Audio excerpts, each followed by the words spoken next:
Shalom à tous. Que le nom du Seigneur soit glorifié. Nous sommes encore une fois de plus très contents d'être ici ce soir, ma femme et moi. En fait, de passer tout notre séjour ici depuis qu'on est arrivé.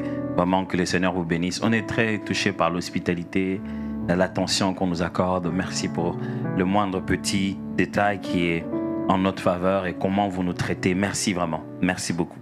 Nous sommes très très touchés. Que Dieu vous bénisse. Et donc, au lot de ma charge de vous parler de la croissance et ses implications. Hier, il était question d'introduire un peu l'idée de la croissance. Et comme je vous l'ai dit, il s'agit à la fois d'un enseignement qui touche non seulement la saison de la croissance de cette Église, mais qui touche la saison de croissance individuelle de chacun. La saison, on se rend compte que Dieu veut nous développer, Dieu veut nous permettre de grandir et d'aller plus loin. Dieu veut que vous grandissiez dans votre vie, veut faire grandir ce que vous faites, veut faire grandir vos relations, ainsi de suite. Donc, on prend cette croissance pour nous tous. Et hier, j'ai suggéré qu'on pouvait parler de 3 choses, ou désolé, de 5 choses finalement. On a pensé qu'on pouvait parler de comprendre la croissance, vivre la croissance, assumer la croissance, préparer une nouvelle croissance et réactiver la croissance. Au début, on commence par saisir que veut dire le concept de croissance, puis on commence à comprendre l'utilité de la croissance, le processus de la croissance, comment on vit la croissance. Et puis après, assumer la croissance. Donc là, on entre dans le vif du sujet. On commence réellement à parler des défis, des challenges qu'amène la croissance, les conséquences, que ce soit des conséquences positives, des conséquences, je vais appeler ça ici négatives si on veut, mais des challenges en fait.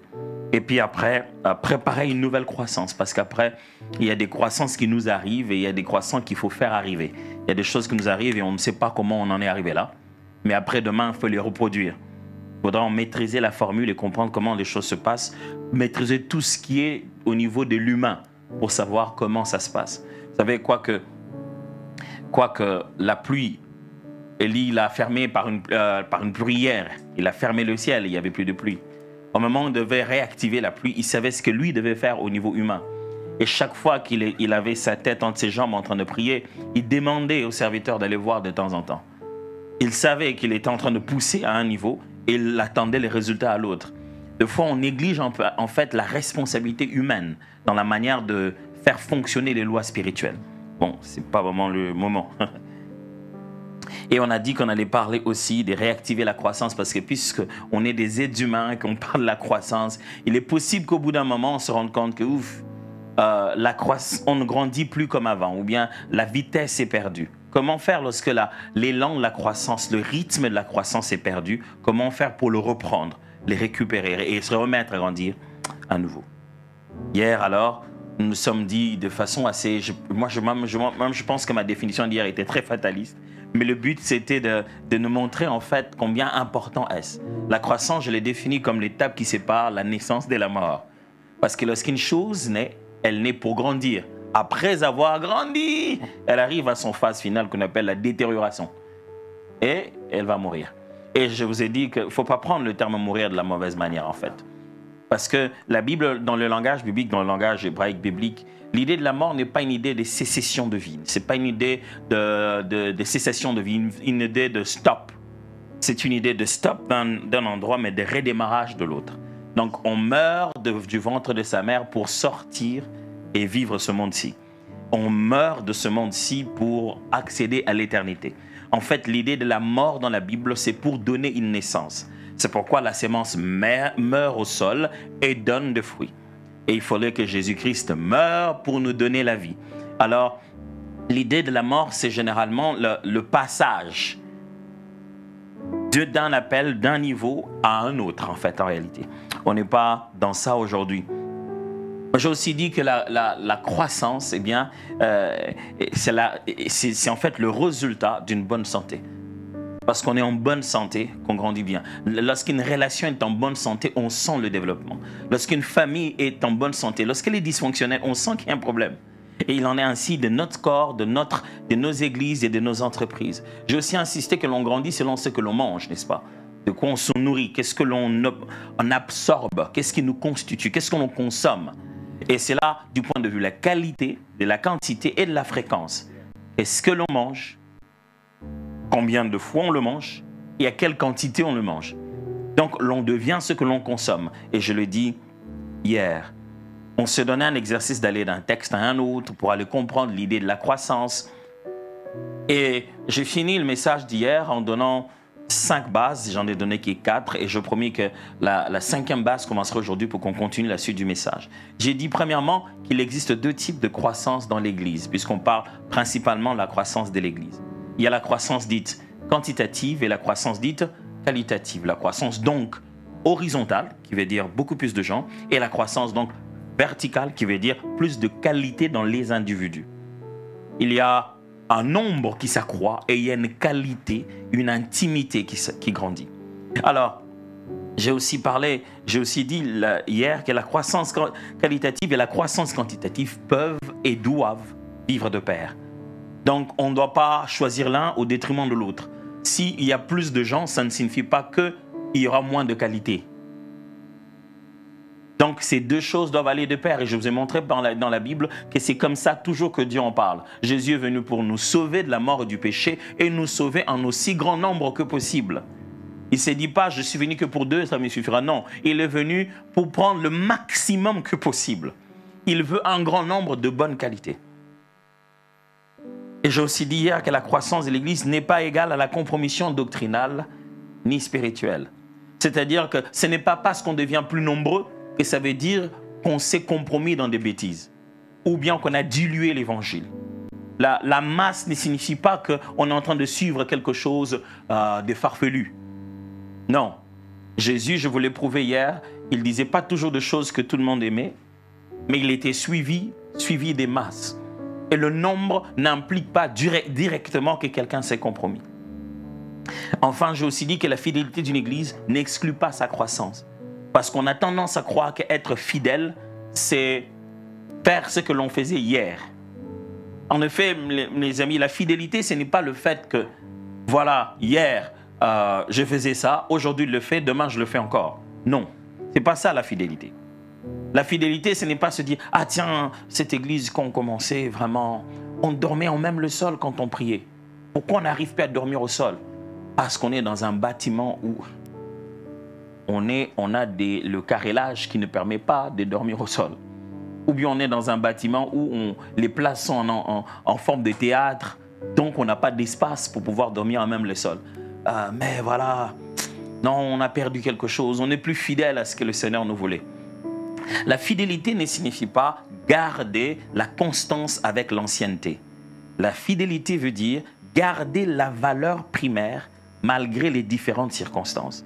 J'explique. C'est-à-dire que lorsque Jésus-Christ est en train de couronner ceux qu'il appelle bons et fidèles serviteurs, vous vous souvenez de ces paraboles-là, non? Il y en a plusieurs dans la Bible. Et prenons la parabole de talent, par exemple. Bons et fidèles serviteurs. Ils arrivent, ils sont 3, chacun en a reçu. Il y en a un qui en a reçu qu'un seul. Un seul talent, mes amis, c'est beaucoup d'argent en fait. Hein. C'est beaucoup d'argent. On ne fait pas les calculs aujourd'hui. Je ne vais pas vous perdre dans ça. Donc, ne vous soyez pas intimidés par l'idée que lui, il en a reçu qu'un seul. Non, ce n'est pas qu'il a reçu peu. Il a reçu un talent, mais un talent, c'est beaucoup d'argent. Et il y en a un qui en a reçu un, un autre qui en a reçu 2, un autre qui en a reçu plus. Et en fin de compte, chacun a multiplié. Le dernier, celui qui en avait reçu qu'un seul, vient voir le maître. Après que le maître ait parlé aux autres, il leur a dit, bon et fidèle serviteur, entre dans la gloire de ton maître. Parce qu'un, il en avait eu 2 et il en a multiplié à 4 et à plus. L'autre, il en avait eu 5, il en a multiplié à 10. Le maître dit, bon et fidèle serviteur. Et le troisième arrive. Il dit, maître, je m'en avais donné 1 comme un bon serviteur. Je me suis dit, oh, le maître arrive, il prend là où il n'a même pas sémé. Je n'ai pas voulu abîmer ton histoire.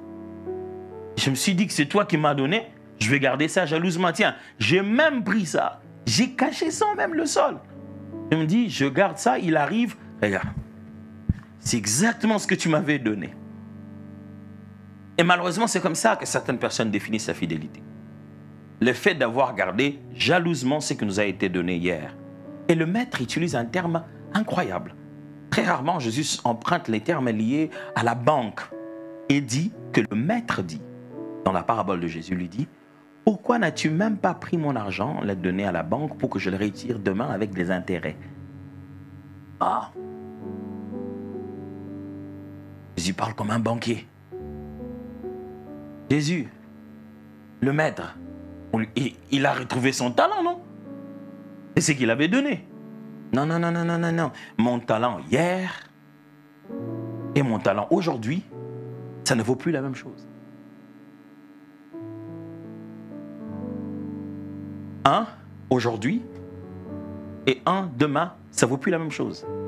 La valeur que un avait hier, avec le temps qui est parti, il faut en arriver jusqu'à 3. Tu as l'impression d'avoir quitté le chiffre 1 pour passer au chiffre 3, mais la valeur réelle de ce que tu as reçu a besoin de se multiplier par 3 pour garder sa valeur sociale. Je ne sais pas si je me fais comprendre ici. Alors, quand Dieu nous appelle, il nous appelle à multiplier pour garder la fidélité. Okay? Est-ce que vous me suivez toujours? C'est bon? Trop vite? Trop complexe? Trop imagé? Je vais encore mieux donner d'autres exemples. Lorsque Dieu a créé l'être humain sur la terre, il ne s'attendait pas à ce qu'il garde l'Éden. Que ce soit une belle prairie et tout soit beau. Non, il lui a dit, multiplie, féconde, j'attends que tu transformes ça. Le verbe que Dieu utilise là en hébreu veut dire modifie, transforme, utilise le potentiel qu'il y a ici et sort un truc qu'il n'y avait pas avant. Être fidèle à la recommandation que Dieu a donnée, c'est être fécond, multiplier, proliférer, sortir des options qu'il y a à l'intérieur que tu ne voyais pas. Donc demain, quand Dieu vient lui demander, homme, montre-moi ce que tu as fait de la terre. Et l'homme dit, la terre est exactement comme tu me l'avais donné. Donc tu n'as même pas compris le feu, c'était quoi? C'est quoi le feu? Le feu, je n'ai pas compris ce que c'était.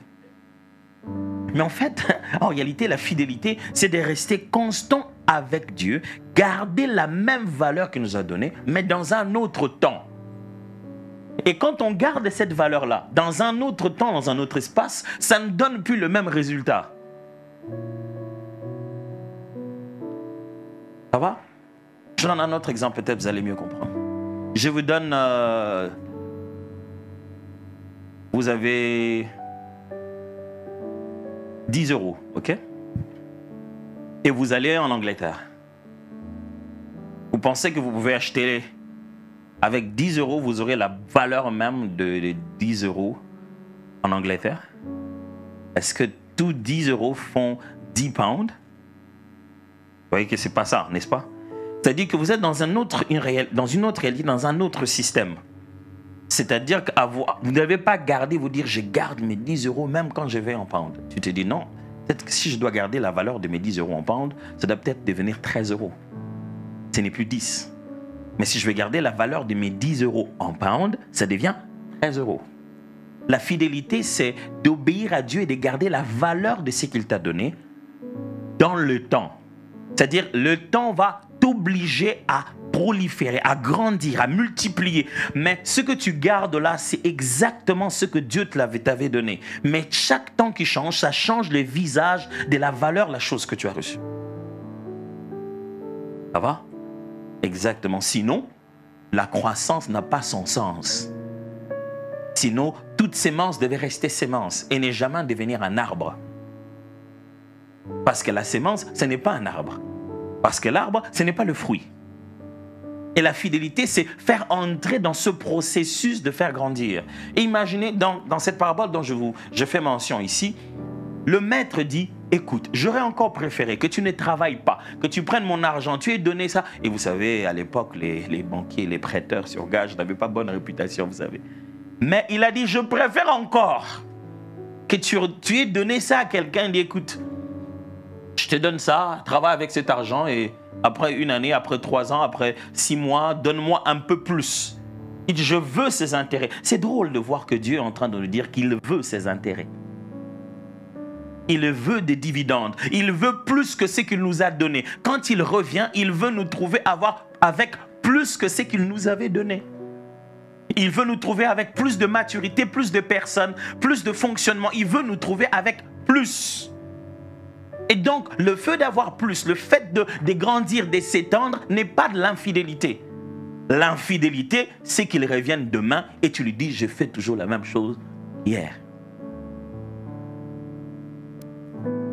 J'entends souvent les gens me dire, surtout quand on est en prière, pasteur, prie pour moi, vraiment, je sens que j'ai un don de prophétie. Je dis, ah, c'est vrai.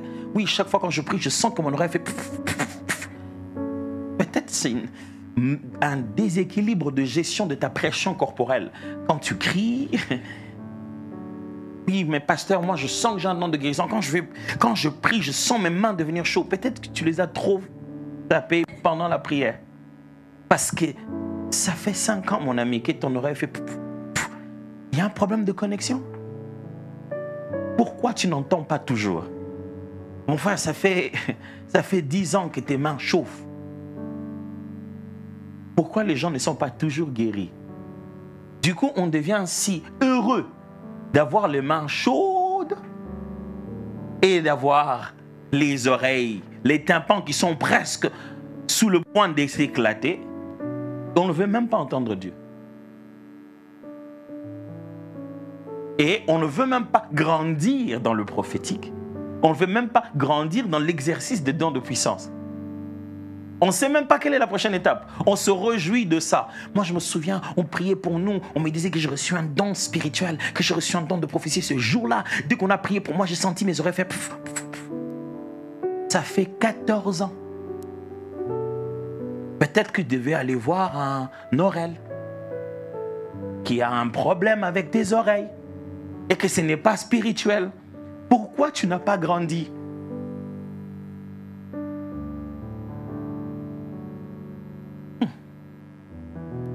Donc si je continue comme ça, quelqu'un va me frapper.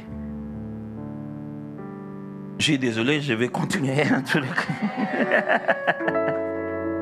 Allez. J'espère que vous êtes en train de bien comprendre que mon but ici, c'est de vous challenger vers la croissance. La croissance n'est jamais une chose facile. Et surtout, pas vous faire croire que là où vous êtes déjà arrivé. Vous êtes encore très loin de savoir où Dieu vous amène. Et vous devez prendre conscience que Dieu nous amène quelque part. Et donc, 5e, pour entamer aujourd'hui, la croissance n'est pas le travail de Dieu seul. La croissance n'est pas le travail de Dieu seul. C'est-à-dire, qui dit croissance ne dit pas que Dieu va tout faire. Et regardez avec moi, 1 Corinthiens chapitre 3, versets 5 à 8. 1 Corinthiens chapitre 3, versets 5 à 8. 1 Corinthiens chapitre 3, versets 5 à 8. Et puis je vous suggérerais de lire ensemble, parce que je sais que de plus en plus, les gens ne lisent pas la Bible à l'église. Ils laissent le prédicateur lire. Chacun va aller. Nous allons ouvrir nos Bibles ou cliquer nos Bibles, parce que les verbes ont changé avec le temps. Nous allons allumer nos Bibles et dérouler le menu et cliquer sur 1 Corinthiens chapitre 3. Nous allons zoomer le verset 5. T'as envie que Paul entende ça. Hein? Paul, nous, on n'ouvre plus, tu sais, on déroule plus le rouleau. Non. Là, nous, on est passé à cliquer. Vous y êtes? Je sais qu'on a tellement, chacun une version différente, mais je voudrais quand même nous demander de supporter cette différence. On va lire nos versions ensemble, à haute voix, si ça ne vous dérange pas. On va lire nos versions. Regarde, c'est le seul moment où tu as le droit de regarder chez le voisin. On ne fait pas ça en classe. Ok? Ça s'appelle la tricherie. Mais ici, tu peux regarder la Bible du voisin. Et si tu n'en as pas une, ou tu préfères éteindre ton téléphone parce que tu te connais. Tu as préféré l'éteindre. Alors, regarde chez le voisin, c'est toujours bien. On va lire ensemble à 3. 1, 2, 3.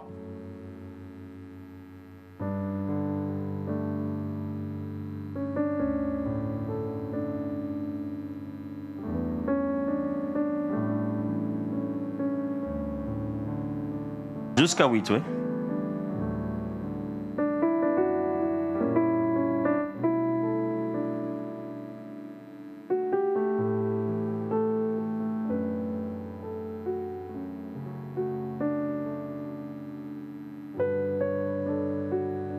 Vous venez de découvrir pourquoi nous, les êtres humains, nous avons besoin que quelqu'un dirige.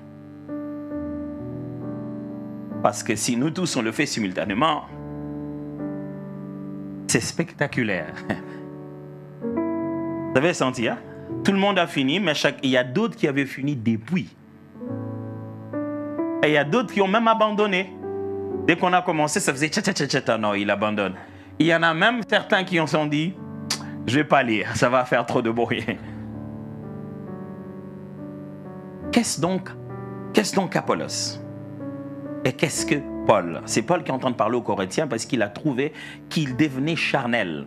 Et l'une des caractéristiques de ce comportement des chrétiens rétrogradés, c'était des disputes. Et des disputes basées sur qui est meilleur que l'autre. Et à l'église. Je ne parle pas de qui est meilleur que l'autre dans une compétition de fashion ou quoi que ce soit. Ce n'est pas un match de foot. C'est qui est le pasteur le plus aimé. Qui est celui qui prêche le mieux. Qui a l'art oratoire. Et ils avaient ça comme problème. Alors Paul leur dit, est-ce qu'il y a des querelles entre vous? N'êtes-vous pas charnels? Certains disent, moi je suis de Paul. D'autres disent, moi je suis d'Apollos. D'autres même se sont dit, nous on est plus spirituels que vous. On est de Jésus. Lisez la Bible, vous allez voir ça. Il dit, vous dites, vous êtes d'Apollos. Ce sont que des hommes. Nous, on est de Jésus. Oh, orgueilleux, tout aussi orgueilleux que le des premiers. Et Paul dit, non, c'est pas comme ça que ça fonctionne. Il dit, qu'est-ce qu'est Apollos? Qu'est-ce qu'est Paul? Un des serviteurs. Alors, il aligne l'apport de la croissance et la contribution de chacun. Il dit, j'ai planté. Très cher Paul, un peu d'humilité. Toi, tu as planté. Oh oui, moi, j'ai planté. Tu devais dire, par la grâce de Dieu, le Seigneur m'a fait grâce, sans que je le sache, et il y a eu plantation. Non, ma responsabilité était apostoliquement de planter. Je le fais. Je plantais. Ok. Apollos a arrosé. Mon frère, avec humilité, je reconnais que je n'ai pas arrosé. C'est lui qui a arrosé, c'est Apollos. Apollos a arrosé. Mais Dieu a fait croître. On est en train de vous parler d'un processus de croissance ici. Et vous vous rendez compte qu'il y a 3 personnes qui travaillent. 2 êtres humains et Dieu. Donc, Paul sème, Apollos arrose et Dieu fait croître. Ça signifie quoi? Ça ne signifie pas que Paul a sémé par sa force, que Apollos a sémé par sa force. Ils l'ont tous fait par la grâce de Dieu, par la puissance du Saint-Esprit. Mais ça veut juste dire que 2 personnes ont eu des rôles différents avec intentionnalité. Chacun a obéi sur la terre, a fait sur la terre sa part pour que le ciel complète la sienne. Est-ce que vous êtes en train de me suivre ici? Dieu n'implante pas les églises, il envoie les hommes pour le faire.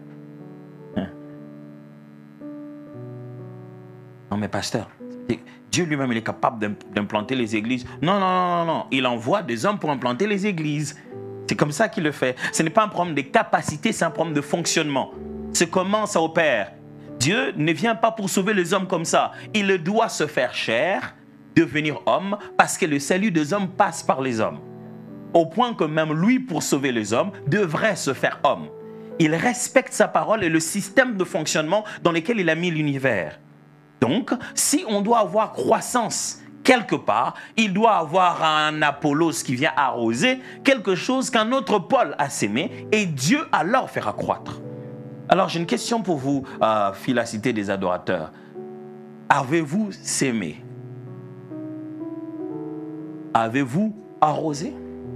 Mais si en fin de compte, c'est Dieu qui va faire sortir, est-ce qu'il a besoin qu'on sème? Est-ce qu'il a besoin qu'on arrose? Bon, il a besoin qu'on sème peut-être parce que ça ne va pas juste pousser comme ça. Bon, on a sémé. Est-ce qu'il faut qu'on arrose? C'est la puissance de Dieu qui va faire sortir. Voilà, voilà, c'est comme ça que nous sommes. Nous pensons que pour que Dieu soit Dieu, il doit contredire ses propres lois. Ça, c'est la tentation du diable. Il vous dit, pour que Dieu soit Dieu et que toi, tu sois fils de Dieu, tu dois transformer la pierre en pain. Tu dois briser tout principe de l'effort et passer à quelque chose de magique. Pour montrer que Dieu est Dieu, il doit être d'une puissance où il va violer lui-même ses propres lois. Et Dieu est puissant. Il ne peut que faire monter comme ça sans pouvoir arroser. Il peut le faire. Oui, qui t'a dit qu'il ne pouvait pas? Il peut le faire. Mais lui a établi les principes selon lesquels on doit s'aimer, on doit arroser, et lui, il va faire la part de faire grandir. Et nous, on utilise notre foi pour briser cette règle. Pour dire que moi, j'ai un Dieu, mes frères, quand je viens comme ça monte de soi-même, sans sémence, sans arrosoir. Je devais dire arrosoir ou arrosement ou arrosation, arrosocianalité, arroser. Alors, sans arroser, sans semer, et Directement, ça donne. Nous, on pense que c'est ça la foi. On passe des heures, des années à attendre quelque chose qui n'arrivera pas. Après, on est déçu. Après, on regarde ceux qui ont sémé et ceux qui ont arrosé, on les traite des charnels. Ils font des choses des hommes. Ça, c'est humain, ça. Et nous, on attend que Dieu fasse pousser. Oh, en acclamant très fort, à côté de la terre. Viens, viens. Oh Seigneur, alléluia, alléluia. Père, oh Dieu, nous avons la foi. Vous allez vieillir à cet endroit. Ça va vous faire mal. Et votre voisin, il est parti. Il est venu, il a déposé une semence, il a arrosé, il est parti. Il dit, Seigneur, pendant que les autres partent, moi je reste dans ta présence. Reste mon frère. Reste jusqu'à ce qu'il n'y ait rien du tout. Lui, quand il revient 2 jours après, ça a commencé à pousser. Mais il était où? Mes amis, quelquefois, pour que vous voyez Dieu, vous devez être absent. Vous devez faire votre part et lâcher. N'aidez pas Dieu. Vous avez juste fait votre part et Dieu a fait la sienne. Il en est de même avec la croissance, mes amis. Nous avons notre part de responsabilité, Dieu a la sienne. Alors, on ne devrait pas échanger ça. Moi, franchement, je n'ai pas envie d'échanger ça. J'aime bien les s'aimer et arroser. Mais faire sortir du sol, je ne sais pas comment on fait ces trucs-là. Je ne sais pas comment il fait ça. Je ne sais pas comment. J'ai regardé plusieurs fois des vidéos où on met des vidéos en continu comme ça, on est en train de filmer une fleur, en train d'éclore. C'est spectaculaire, c'est beau. Comment les racines s'étendent. Waouh! Je me dis, mais qui fait ça? Comment ça se fait? Moi, je mets un truc comme ça, puis j'ai mis de l'eau. Et ça, il y a la vie dedans. Et cette vie-là, tout ce qu'on peut faire, c'est attendre. Mes amis, en matière de croissance, vous ne serez pas tout le temps actif. Il y a des choses que vous devez juste faire et après, attendre que Dieu fasse sa part. Mais si vous n'avez rien mis sous le sol, ne vous attendez à rien d'autre que de l'herbe et de l'herbe amère et de l'herbe sauvage. Si vous n'avez pas intentionnellement sémé quelque chose à moissonner demain, vous n'aurez rien. Parce que je me fais comprendre. Et en plus, ne vous attendez pas à moissonner quelque chose que vous n'avez pas semé. En vous disant, bon, on va passer un temps de prière. Vous savez, des fois, c'est ce que nous faisons. Nous faisons qu'arroser. Autant d'eau que vous pouvez utiliser pour arroser. S'il n'y a pas eu de semences à l'avance, il n'y aura rien. Et nous, surtout chrétiens, nous sommes spécialistes en arrosationnel. À l'arrosage. Oh. Je me disais, il y avait quelque chose là qui a des âges. Voilà. Nous sommes spécialistes en arrosage, dit ma femme. Donc, nous aimons arroser. Arroser, arroser, arroser. Bien aimé, il faut beaucoup prier. Des fois, on pense que la prière est une affaire des quantités. En fait, si on en faisait juste beaucoup, et puis, ça va pousser. Qu'est-ce qui va pousser? Tu veux que quoi pousse? Le sens de la prière est directement lié à la nature de la sémence que vous avez placée. Il y a des sémences qui détestent d'être trop arrosées. Alors donc, la croissance, ce n'est pas juste une affaire du groupe d'intercession. On dirait qu'il n'y a plus de croissance. On dirait que vous ne priez pas beaucoup. Oh non, non, non, non, non. Non, non. Ce n'est pas parce que les gens ne prient pas beaucoup que l'église ne grandit pas. Oh non, je connais des églises qui prient beaucoup plus que vous ici, je vous assure. Hein? Mais qui ne grandissent pas. Il y en a d'autres qui disent même, la croissance, ce n'est que la volonté de Dieu. Tout ce que l'homme peut faire, ça ne sert à rien. Vous pensez vraiment que c'est parce que Dieu ne nous aime pas que nous... Non, non, mon ami. Faire pousser une semence, c'est vrai que c'est la volonté de Dieu, comme tu l'as dit. La croissance, absolument, c'est sa responsabilité. Mais est-ce que toi, tu as sémé? Est-ce pour autant, pour moi, aller me dire, c'est si fatal, dans tous les cas, c'est Dieu qui fait grandir. Pourquoi je vais s'aimer? Pourquoi je vais arroser? Mais il va faire grandir quoi? C'est comme un multiplicateur. Tu te dis, dans tous les cas, celui qui multiplie. Ça ne sert à rien que je lance un chiffre. Le multiplicateur est là pour multiplier ce que tu donnes. L'amplificateur est là pour amplifier ce que tu donnes. Imaginez-vous que je me tienne ici, je me dis, dans tous les cas, vous tous, vous m'entendez à cause de ce micro. Donc, je m'arrête de parler.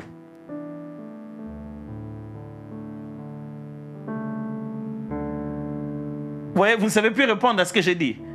Parce que le micro ne vaut rien. Si nous, on ne parle pas. De fond, on ne se rend pas compte à quel moment, dans le processus de la croissance, la balle est dans notre camp. Nous, on pense que du début jusqu'à la fin, la balle a toujours été au camp de Dieu. Oh non! Il y a des moments où on dit, oh Seigneur, envoie. Et il dit, oh la terre, envoyez. Seigneur, fais quelque chose. Il dit, je ne peux rien. Les clés de ça, je vous ai laissé ça là-bas en bas. Tu te souviens des clés que j'avais données à Pierre, là. Vous les avez là-bas, on n'en a plus ici, les clés. Ça ne fonctionne plus avec ici, vous les avez là-bas. Ça, nous, chrétiens, on pense que c'est avec humilité que nous prenons nos responsabilités, nous les renvoyons au Seigneur. Oh Dieu, moi je ne peux rien ouvrir. Je ne suis qu'un homme. Si j'avais donné les clés.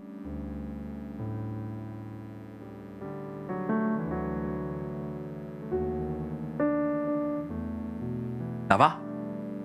Ça va jusqu'ici? Quelqu'un dise au voisin, je vais faire ma part. Déjà, le fait que tu sois suffisamment courageux à dire aux voisins, c'est que tu es en train de faire ta part dans cette prédication. Donc, on va considérer que tu ne le savais pas avant, c'est pourquoi tu n'as pas dit. Parce que toi, tu n'aimes pas cette histoire de dire aux voisins, je vais faire ma part. Tu détestes ces histoires-là de parler aux voisins. Mais est-ce que je peux te supplier aujourd'hui? Est-ce que tu peux aider? Parce que c'est pédagogique, tu dois verbaliser ce que je dis pour que tu le retiennes aussi avec ta mémoire. Parce que même quand je te prêche en esprit, ça entre dans l'intellect. Alors, j'use des méthodes pédagogiques pour t'apprendre à retenir ce que je suis en train de dire. Alors, maintenant que tu as compris la raison pour laquelle on le fait, puisses-tu, s'il te plaît, par la grâce de Dieu, au moyen de la foi, en esprit et en vérité, dire à ton voisin, je veux faire ma part. Ah, gloire à Dieu, c'est bien. Est-ce que tu peux dire à un autre voisin, parce que la répétition, c'est la mère de la science. Voilà, on y va, un autre voisin. Oh, vous êtes très gentil. Vous sentez? On a grandi.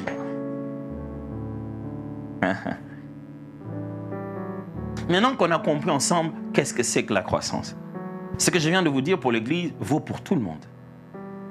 Vous n'allez pas dire, non, vraiment, cette relation, on est là, ça fait 5 ans, mais on va où? Dans cette relation, il n'y a rien de nouveau. La nouveauté dans une relation, on la sème. Non, vous savez, surtout les gens qui disent dans la relation, bon, on va quand même faire une pause dans cette relation parce que je ne ressens plus rien. La pause, il faut dire ça avant qu'il y aura un temps de pause. Au début, tu avais dit, le Seigneur m'a convaincu. Maintenant, tu veux une pause. Va dire au Seigneur qui t'avait convaincu que je ne veux pas de pause. Non, je ne ressens plus rien. Je fais un peu une pause pour voir avec le temps qu'est-ce que je peux ressentir. Ah! Avant, quand tu avais ressenti, est-ce que tu ne savais pas qu'il n'y avait rien entre nous? Ce que tu as ressenti, on n'était même pas en pause, on était en stop. Tu as ressenti et tu es venu faire play. Et maintenant, tu veux faire une pause. Bon, moi, je pose et toi, pendant ta pause, tu ne respectes même pas la pause. Je dis non, mais même si tu me vois avec les gens, ce n'est pas mal, c'est qu'on est en pause. Non, non, non, si on est en pause dans les deux camps.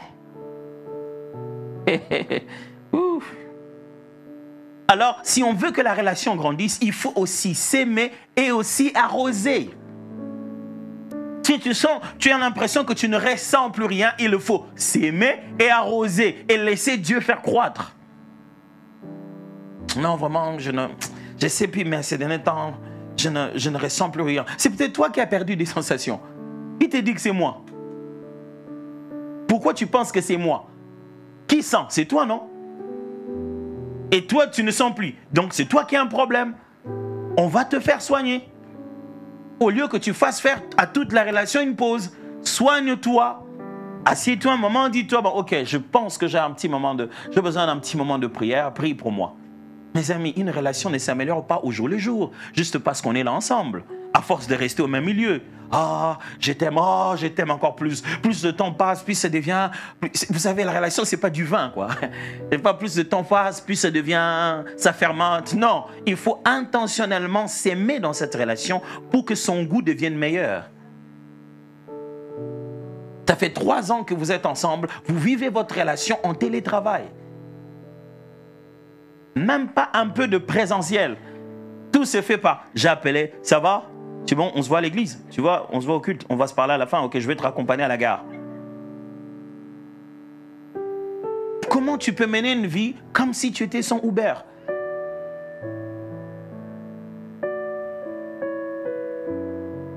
Non mais pasteur, on attend dès que le Seigneur va nous donner un peu d'argent et puis on va se marier. C'est là que les gens se plaignent, ils disent, bon, elle n'était pas comme ça avant qu'on se marie et puis maintenant on s'est marié, elle est devenue... Elle était toujours comme ça, toi tu n'avais pas le temps de t'arrêter et de voir ce qu'il est. Non mais pasteur, moi je n'ai pas d'argent pour l'inviter dans un grand resto. Qui a dit grand resto? Allez à McDonald's. Mais parlez. Parlez seulement. Vous allez à McDonald's, vous échangez. Passez 2 heures de ne pas seulement parler de l'église. Ah, tu as vu le moment d'adoration, c'était fort. Les enseignements du pasteur Atam, franchement, vous allez à McDonald's pour parler de l'église. Et vous appelez ça une relation. Ça, c'est quoi, un rapport de collège des anciens ou quoi? Vous n'êtes même pas le pasteur de l'église. Et après, vous allez dire, vous ne sentez plus rien. Mais bien sûr que vous ne sentez rien. Vous passez tout votre temps à spiritualiser votre relation.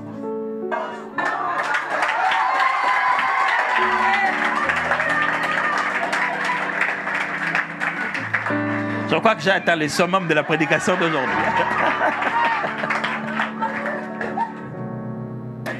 Le but de cet exemple, c'est pour vous montrer comment tous ces principes au sujet de la croissance ne fonctionnent pas qu'avec l'Église.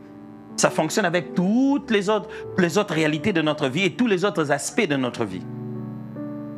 Ça va? Vos enfants ne vont pas grandir à la maison juste parce qu'ils restent avec vous. Non, il faut l'intentionnalité. Grandir, ce n'est pas la taille. Ce n'est pas la taille qui pousse là. C'est le sens de la personnalité, la formation de la personnalité, le sens de l'engagement. Si ce n'est pas toi qui apprends à un enfant comment on tient de sa parole, il ne les tiendra pas. Non mais, tiens, moi ton père, je tiens ma parole. Pourquoi toi tu ne tiens pas ta parole? Personne ne m'a appris. Ça ne vient pas de soi. Toi, maintenant que tu as 15 ans, tu ne sais pas faire ta chambre. On apprend à quelqu'un à faire sa chambre. Tu te souviens du nombre de fois où papa et maman ont insisté que tu étais lavé? Est-ce que tu crois que tes collègues de classe savaient que chaque fois que tu devais te laver, ça devait être des retours et des retours et des retours? Ils ne savaient pas. Ils te voyaient juste peinard, comme ça, très bien. Est-ce que tu aimais ça? Combien de fois dans ta tête, tu t'es pas fâché contre ta mère, tu t'es dit, c'est seulement parce que je suis plus petit. En ce moment, ce que j'aurais dû lui faire, ah! Combien de fois tu t'es pas lavé en pleurant? Oh, maman, demandé de laver. Oui, qu'est-ce que je sais pas? Combien de fois tu n'as pas lavé les assiettes et tu les as cassées? Pas parce que quelque chose s'est fait, parce qu'elle était énervée. Les assiettes étaient vraiment lavées. Fâché. Et aujourd'hui, tu es en train d'en parler comme... Moi, je sais faire la maison, je sais laver les assiettes. Oh, tu sais pas, on t'a appris. Quelqu'un a s'aimé. Ta mère a dit, elle a répété. Et après, tu es allé vivre avec des amis en coloc. Et puis, ils ont commencé à dire, ah, franchement, Justine, la façon dont tu travailles là, c'est très bien. Ils ont commencé à arroser. Tu t'es dit, ah oui, ma mère m'a montré. C'est toujours comme ça. Ceux qui s'aiment souffrent. Dès qu'ils viennent arroser, la semence est déjà dedans. En réalité, c'est ta mère qui a souffert à te le dire. Après, demain, tu reviens, tu dis à ta mère, ah maman, tu sais, je restais avec mon ami là, c'est là que j'ai appris ces choses. Tu as appris ça là-bas quoi? C'est pas moi qui criais tous les jours avec ça ici. C'est pas quelqu'un si vous êtes en train de comprendre. C'est-à-dire que ça n'arrivera pas à vos enfants comme ça. Il faudra s'aimer et il faudra mettre le contexte d'arrosage et enfin s'attendre que le Seigneur puisse faire grandir. Il en va dans toutes les réalités de la vie qui demandent de croissance. Alors, s'il faut vivre la croissance, le processus de la croissance, j'ai avec moi le sentiment de l'auteur du livre des Hébreux, aux Hébreux, qui dit, il y a tellement encore de choses à vous dire. Et je ne sais pas si on aura tout le temps d'en parler.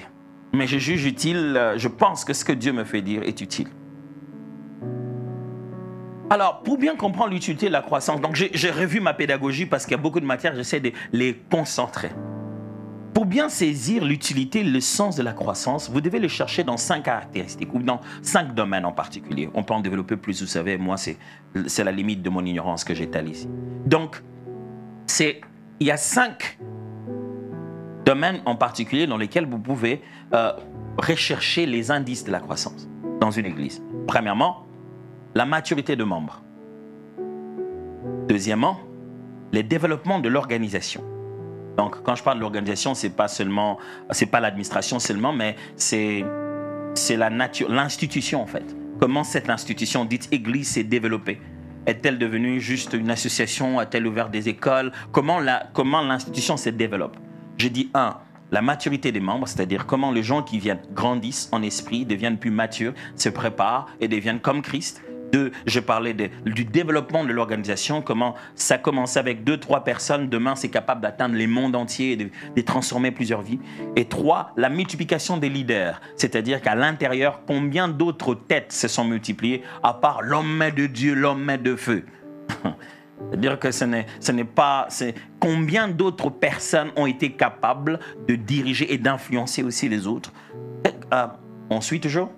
Je parlais de maturité des membres, développement de l'organisation et multiplication des leaders. Et 4, la transformation de la communauté. On voit l'impact de l'église par le changement des gens qui l'entourent. Une église ne peut pas s'installer à un endroit et les gens autour ne pas ressentir son impact. Et son impact, ce n'est pas spirituel seulement.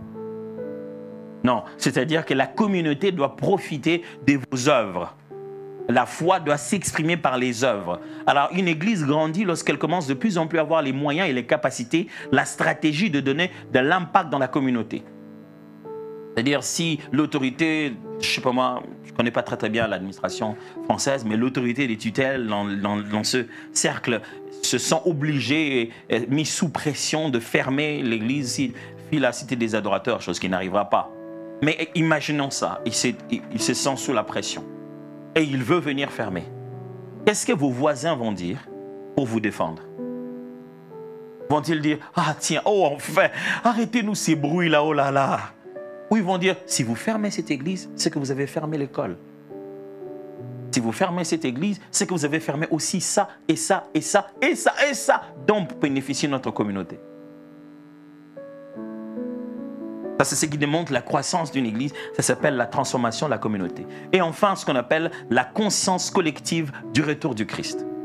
On ressent qu'une église a grandi quand le monde, à l'intérieur, le monde autour de lui a commencé à se rendre compte que Jésus revient bientôt. La conscience collective du retour de Christ. Au point que tout le monde est en train de vivre. Quand l'église apostolique a grandi, les gens ont commencé à quitter le travail, à ne plus même aller travailler. Paul a dû leur écrire aux chrétiens de Thessalonique. Il a dit, j'ai même appris qu'il y a des gens qui ne veulent pas travailler. Ceux qui ne travaillent pas, qui ne mangent pas non plus. Ce n'est pas parce que Jésus revient bientôt que... Voilà, je vais vous expliquer comment Jésus va venir. D'abord, il y aura la trompette. C'est pour cette raison qu'il leur donne un enseignement eschatologique. Parce qu'on a trouvé que certains ont arrêté de travailler parce qu'ils étaient si conscients que Jésus arrivait à l'heure qui suivait. Quand l'Église a tellement grandi, elle amène cette conscience collective de l'approche du Christ. Et Christ, c'est pour bientôt. Ce n'est pas pour manger, boire. L'Église ne grandit pas quand tout le monde a pensé, a vu la bénédiction. Non, la croissance de l'Église, quand il y a cette conscience collective, interne dans l'assemblée, externe dans la communauté, que Christ revient bientôt. Si vous m'avez suivi, je vous ai décrit la mission de chaque ministère dans l'Église. Il y en a 5. Et la première mission, c'est la mission de l'enseignant. La maturité des membres, c'est pour ça que l'Éternel a donné aux uns d'être docteurs, d'être enseignants, de donner le contenu qui fait grandir l'esprit, pas l'intellect seulement, qui fait grandir l'homme intérieur. Deuxièmement, il y a le développement de l'organisation, ça c'est le pasteur, de donner la nourriture convenable et de mettre les systèmes appropriés pour que la brebis s'épanouisse. 3, Je vous ai parlé de la mission de l'apôtre, la multiplication de leaders. Il doit implanter pour qu'il y ait d'autres personnes qui prennent la relève.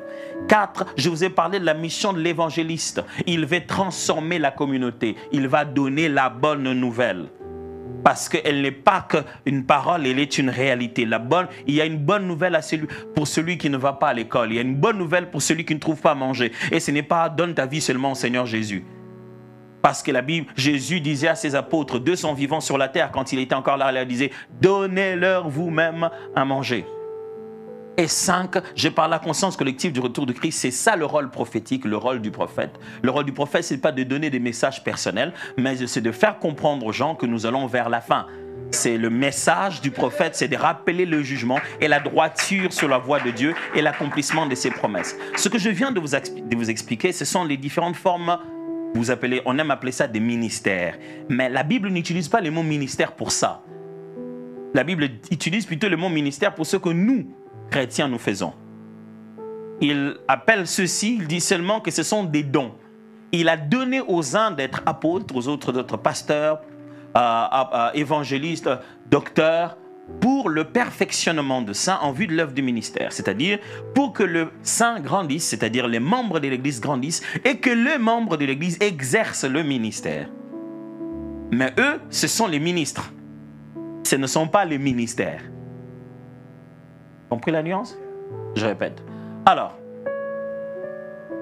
il n'y a pas encore de gouvernement, hein? Il n'y a pas encore un nouveau gouvernement. On est en plein législatif. Ouais, Google me l'a rappelé. J'ai vu ça aujourd'hui sur Google.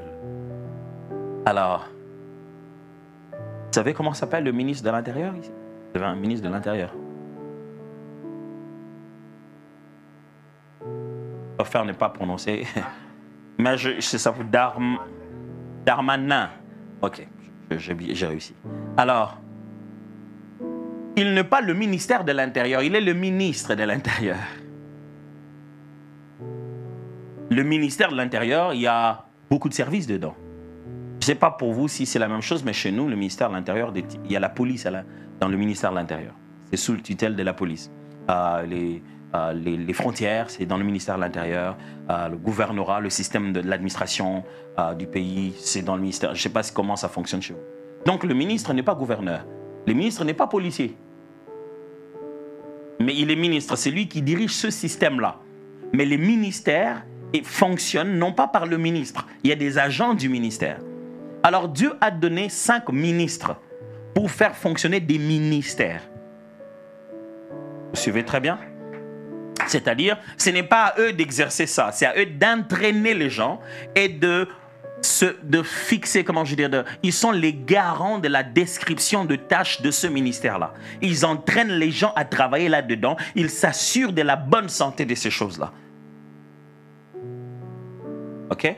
Et ces 5 ministères sont comme 5 grands ministères qui font fonctionner l'Église. Sont donc 5 grandes motivations, 5 grandes formes d'onction.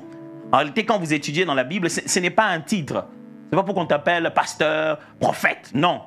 C'est une onction que Dieu te donne pour une mission bien particulière. Et quand vous comprenez, vous lisez la Bible, vous vous rendrez compte que jamais une personne n'en a eu qu'un seul.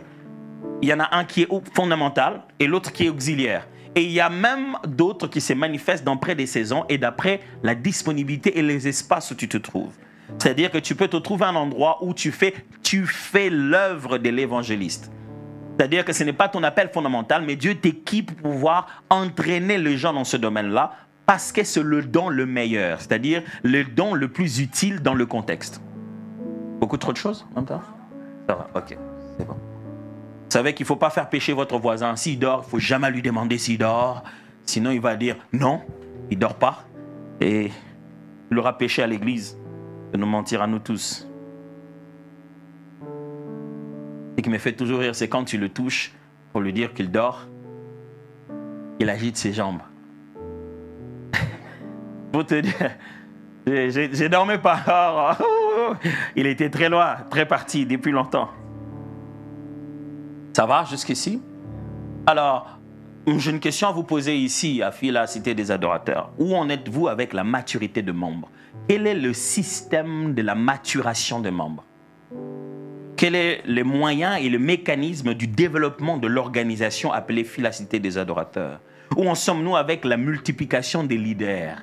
Combien d'autres visages vous suffisent sans la présence du pasteur?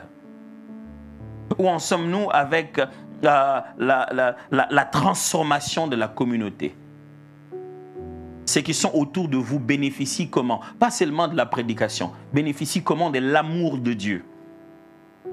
Pas juste par l'imposition de main, mais l'amour de Dieu. Ceux qui sont autour de vous ont-ils conscience que nous faisons tout ceci parce que Jésus revient bientôt? Pas parce que nous cherchons plus de bénédictions et que nous sommes en fait des annonciateurs d'un grand cataclysme. Nous sommes des prédicateurs d'un grand apocalypse, que tout ce monde va passer, qu'il faut se sauver de la colère à venir et que Jésus revient bientôt. Sont-ils conscients ou pensent-ils que nous sommes en train de gérer des boutiques? Donc, l'Église a la responsabilité d'établir ces systèmes-là. Là-haut. Allô? Je vous ai perdu? Vous êtes encore là? C'est bien, c'est très bien, c'est très bien. C'est très bien. Alors, il en va de même, même pour vos propres vies aussi, vous voyez? C'est-à-dire que pour vous dire que vous avez grandi, on doit sentir en vous de la maturité. En tant que personne, vous êtes devenu mature. C'est-à-dire que vous avez absorbé le caractère, vous avez pu développer un caractère et que vous avez pu éliminer les habitudes non voulues qui se sont installées en vous pour pouvoir prendre à la place des habitudes intentionnelles. C'est-à-dire vous avez grandi en tant que personne. Ça signifie quoi? Il y a un homme qui s'appelle Stephen Covey qui a fait sa théorie sur comment on développe nos habitudes et comment ça devient une destinée. Il dit que ça commence par une pensée qui se transforme en acte, des actes qui deviennent des habitudes et des habitudes qui se transforment en caractère et que le caractère influence complètement une destinée. C'est en fait... Maintenant, le problème est celui-ci. Nous développons ces choses, voilà, j'y arrive, parce que nous avons un élément héréditaire, nous avons un élément social, on a toutes ces choses ici, des chocs psychologiques, toutes ces choses-là forment ce que nous sommes. Mais au bout d'un moment, on se rend compte qu'il y a des choses en nous qu'on n'aime pas. Et plus, il y a des choses en nous qui ne ressemblent pas à Jésus. Et dans le processus de la transformation de caractère pour devenir de plus en plus comme Jésus, c'est ce qu'on appelle la croissance des membres à l'Église, mais c'est ce qu'on appelle la maturité pour toi-même, pour ta propre vie. Votre relation devrait être plus mature. Quand vous avez une relation, quand vous rencontrez, sans entrer, sans avoir besoin de poser les sujets, vous avez automatiquement commencé à parler des autres, cette relation est toxique. Vous êtes unis pour nuire. C'est-à-dire, sans entrer, vous savez, hey, tu sais ce qu'il a fait aujourd'hui? On parle directement de il. Tout le monde sait déjà de qui on parle. Vous passez 45 minutes sur 1 heure à parler d'autres personnes que de vous. Cette relation n'est pas en bonne santé, vous n'êtes pas mature. Il y a une maturité, il y a un nombre de valeurs qu'il faut avoir dans une relation. Une personne équilibrée doit apprendre l'intégrité, le sens de la parole donnée, de l'engagement. Ces choses-là sont de valeur. Une personne stable doit apprendre à gérer l'argent sans en être paniqué. L'argent ne devrait pas te gérer. On dit que cette personne est digne de confiance. Une personne stable doit être digne de confiance. Une personne stable doit être capable de gérer le pouvoir. Quand on te donne un poste, tu ne deviens pas le super dictateur. Tu dois apprendre à servir aux autres, servir les autres. Ça, c'est le développement du caractère. Alors, il y a de caractère que votre relation doit développer, vos enfants doivent développer. Et ça demande de l'intentionnalité. Il faut travailler pour devenir comme ça. On ne souhaite pas seulement. C'est pas pour vous, mais moi, il y a plusieurs fois où je souhaitais un caractère, j'ai essayé, j'ai tenté et j'ai échoué plusieurs fois. Et que je vais bien réussir à être ça. Je me souviens toujours de ça parce que ça me rappelle comment mon femme est très patiente envers moi. Alors, une fois, alors, je pense que j'étais...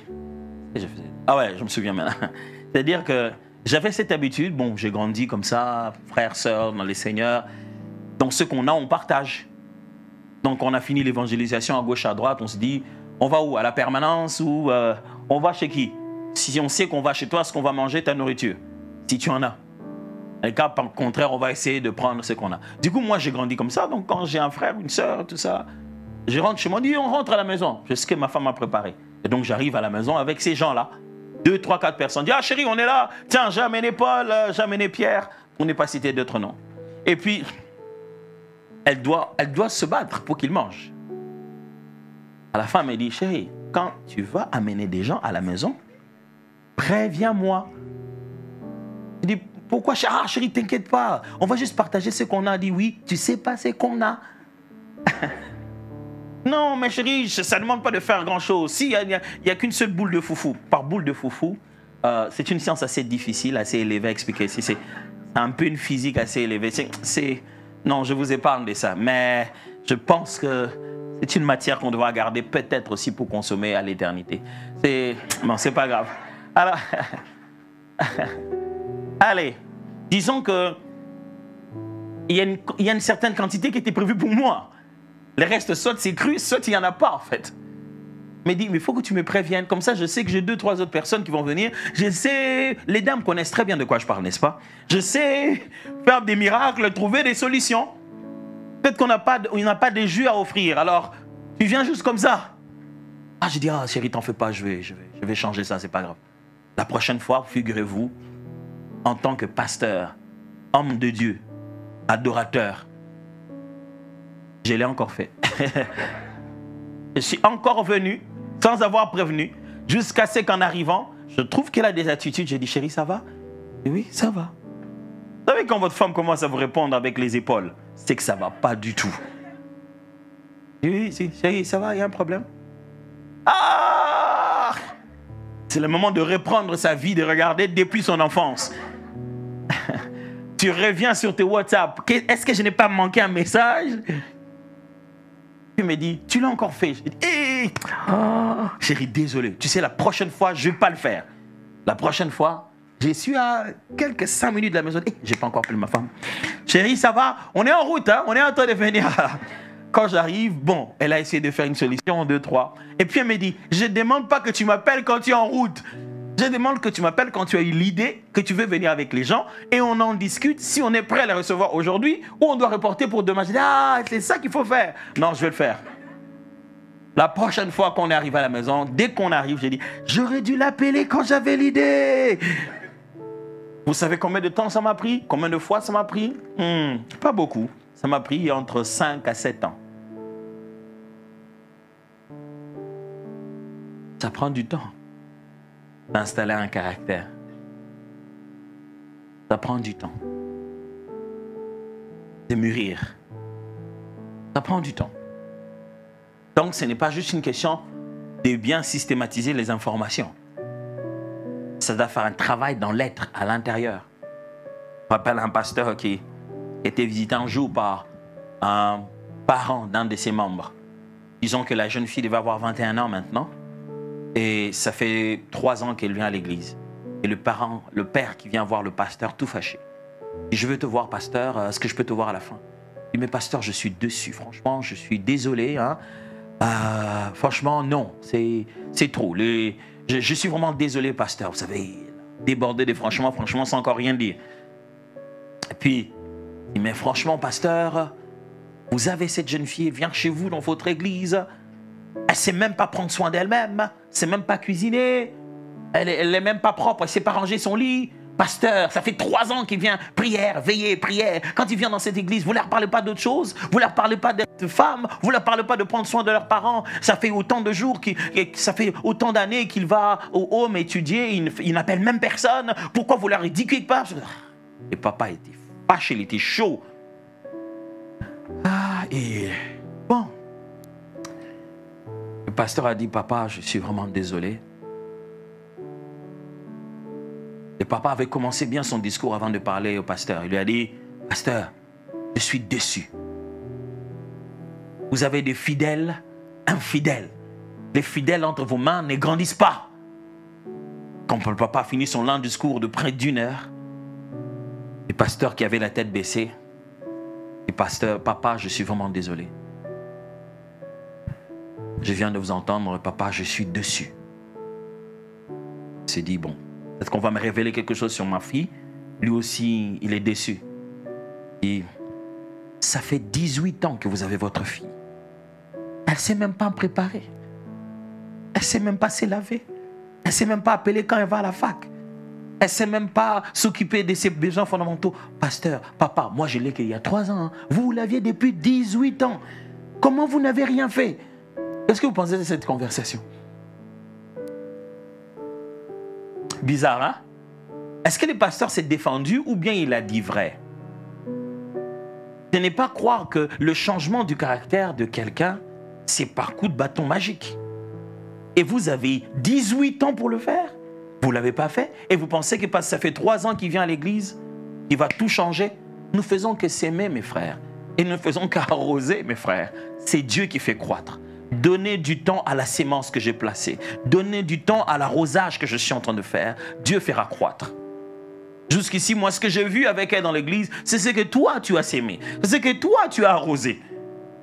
Et nous en souffrons encore à l'église. Parce que même à l'église, il dit, ne me parle pas comme ça. Même chez moi, ne me parle pas comme ça. Oh, on aurait dû te parler comme ça à la maison. C'est ce qui t'a rendu aussi bizarre que tu es devenu. Tu ne sais même pas entendre, tu ne sais même pas recevoir la critique. On aurait dû apprendre à te dire ça depuis la maison. Mais bah, il faut réinstaller. C'est un long boulot. Hello, hello, ça va? Ça va l'enseignement? Ou vous voulez crier Amen, Amen et vous levez et sauter. On peut faire ça aussi, hein? Mais après, vous allez tout oublier. Lorsqu'on parle de la croissance de l'Église, au niveau, je vais maintenant vous commenter le niveau quantitatif et le niveau qualitatif de la croissance en tant que processus. C'est-à-dire, qu'est-ce que l'on fait pour grandir quantitativement et qu'est-ce que l'on fait pour grandir qualitativement. Intéressant? Vous voulez savoir ça? Mais promettez-moi une chose. Quand je vous aurai appris ça, vous devez obéir, vous devez le faire. Sinon, ça ne sert à rien. Tout ce que je vous apprends ici, ça ne sert à rien si c'est juste pour écrire. C'est pour obéir, c'est pour le faire. Parce que aussi longue que puisse être la prescription médicale, si vous n'achetez pas ces médicaments, si vous n'en prenez pas, vous croirez que le médecin n'est pas bon. Mais c'est vous qui ne prenez pas les médicaments.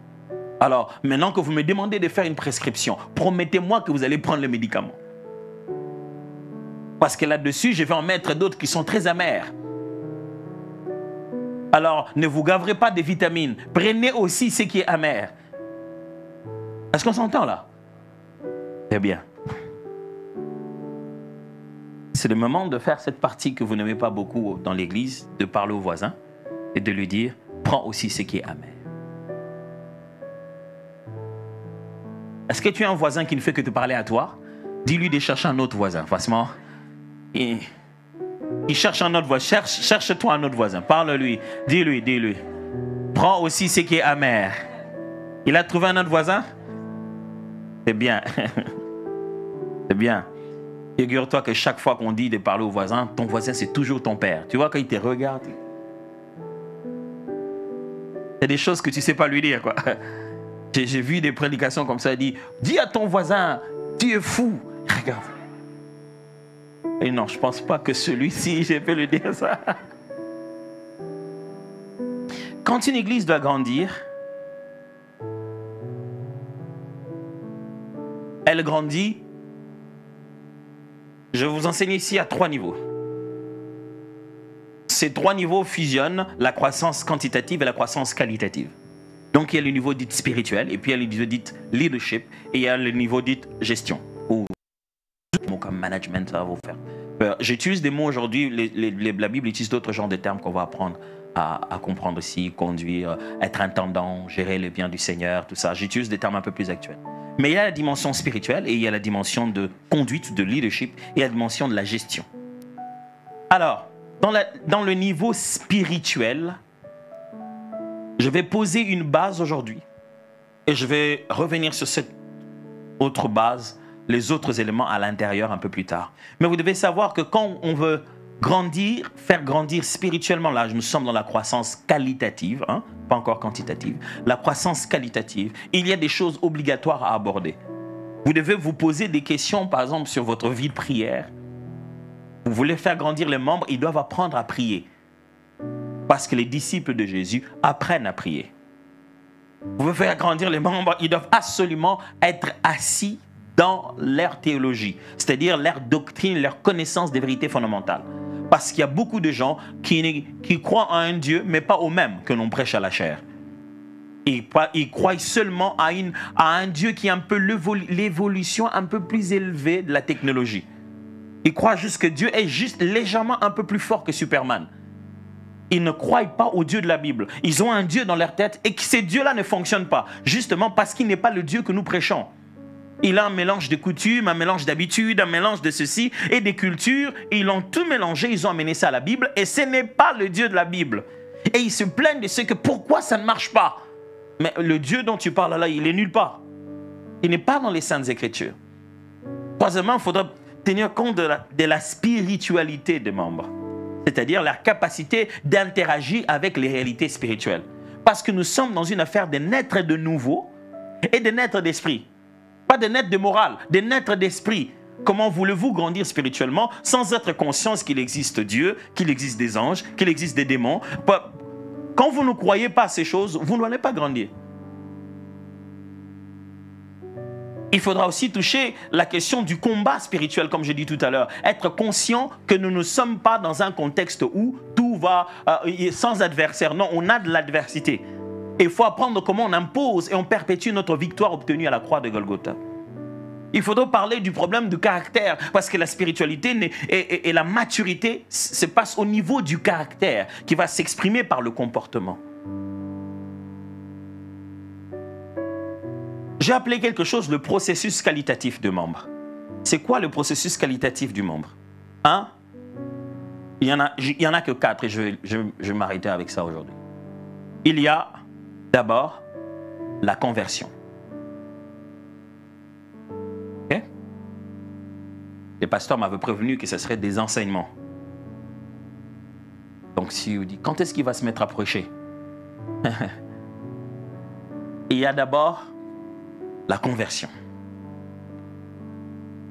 Mes amis, c'est la naissance de l'enfant qui détermine sa croissance. Quand l'enfant est mal né, il est né avec des problèmes à la naissance. Quand il grandit, les problèmes grandissent.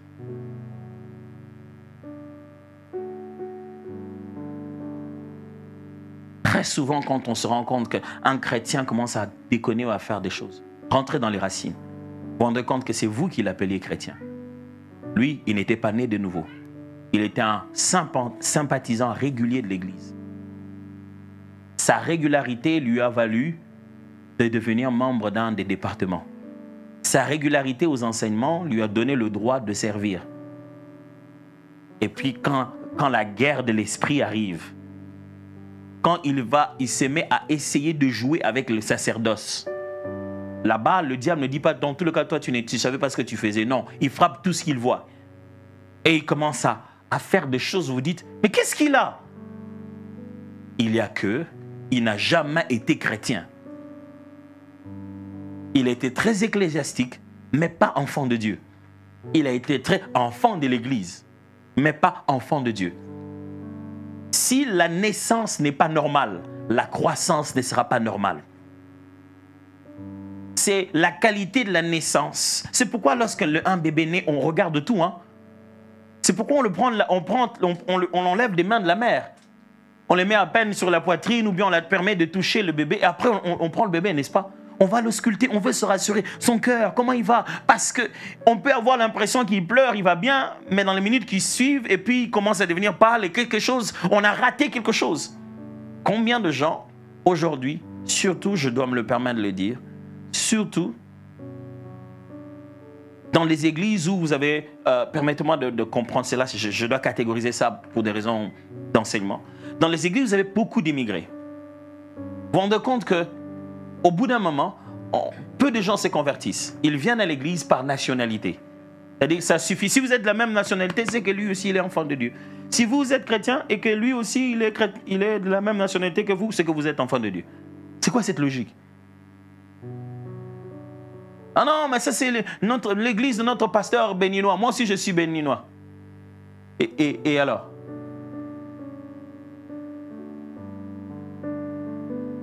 On a la même nationalité terrestre, pas céleste. Et du coup, on ne leur demande plus s'ils sont convertis. Ils sont d'office convertis par la langue maternelle. Quand ils arrivent à l'église, ils nous parlent par la langue de là-bas. Calme, hein? Je viens de parler en langue pour certaines personnes. J'étais en train de parler en lingala, une des langues congolaises, pour juste parler un peu un langage amical et dire, ah, quelqu'un qui salue une autre personne dans l'église et qui dit, bon voilà mon ami, comment ça va? Je suis venu parce que le pasteur, il est des mêmes pays que nous. C'est notre gars, on doit quand même le soutenir. On se soutient à l'église au lieu de se convertir. Et donc, qu'est-ce qui va arriver? Les gens qui te soutiennent, à un moment, ils ne vont pas te soutenir. Pourquoi? Parce qu'il y a un jour où on s'arrête, on dit tu bois mon sang ou tu manges ma chair, ou on n'avance pas. Et ceux-là, ils s'en vont. Ah mais franchement, il en fait un peu trop. C'est toi qui avais le thermomètre, c'est toi qui avais la norme. Donc depuis tout ce temps que tu venais avec un plafond pour moi. Tu savais déjà qu'est-ce que je ne pouvais pas faire. De quel droit?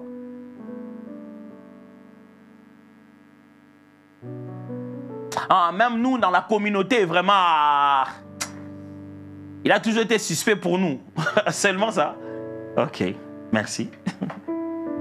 Mes amis, s'il n'y a pas conversion, il n'y aura pas croissance. Les gens ne vont pas devenir matures s'ils n'ont pas cette nature. Quel que soit le nombre d'années qu'un morceau de bois va faire dans l'eau, ça ne deviendra jamais un poisson. Et ce n'est pas le milieu qui change. Lorsque la nature a changé, le milieu permet de se développer. Si une personne ne s'est pas convertie, elle ne s'est pas convertie. Elle peut bien jouer ça, changer de style d'accoutrement, changer le langage. Oh mon frère dans le Seigneur, alléluia. Merci beaucoup vraiment. Oh, alléluia, on est dans la présence de Dieu. Mes amis, mes sœurs, oh, on peut le faire, hein?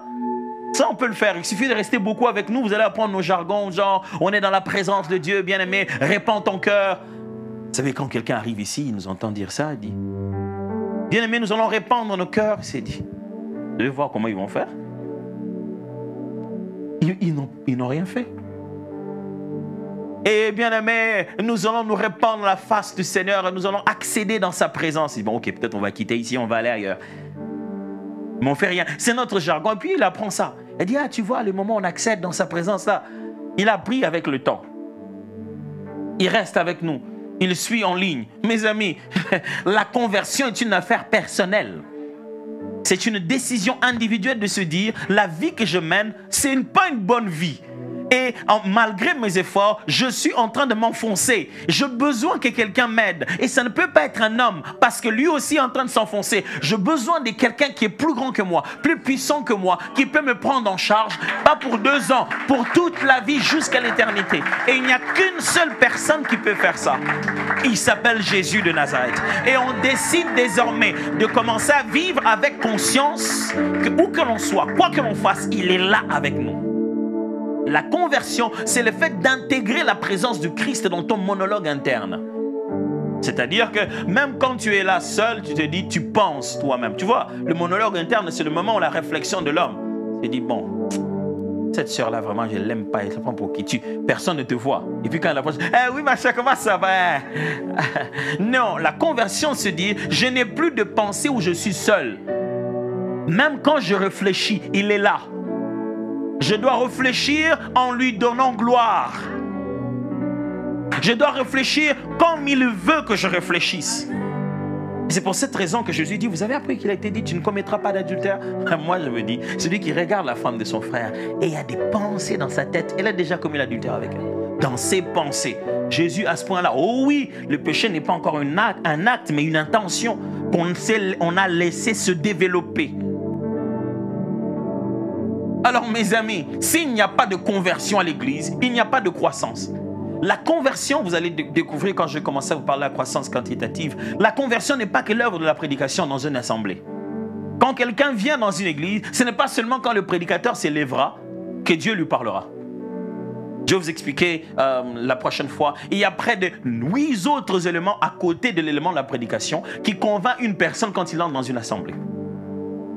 J'ai l'impression que je dois garder ça pour qu'on vienne avec la prochaine fois.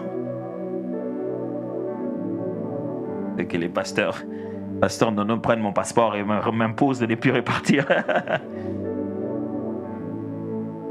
Donc, mes amis, on subit quelque chose à l'église qui rend la croissance qualitative problématique.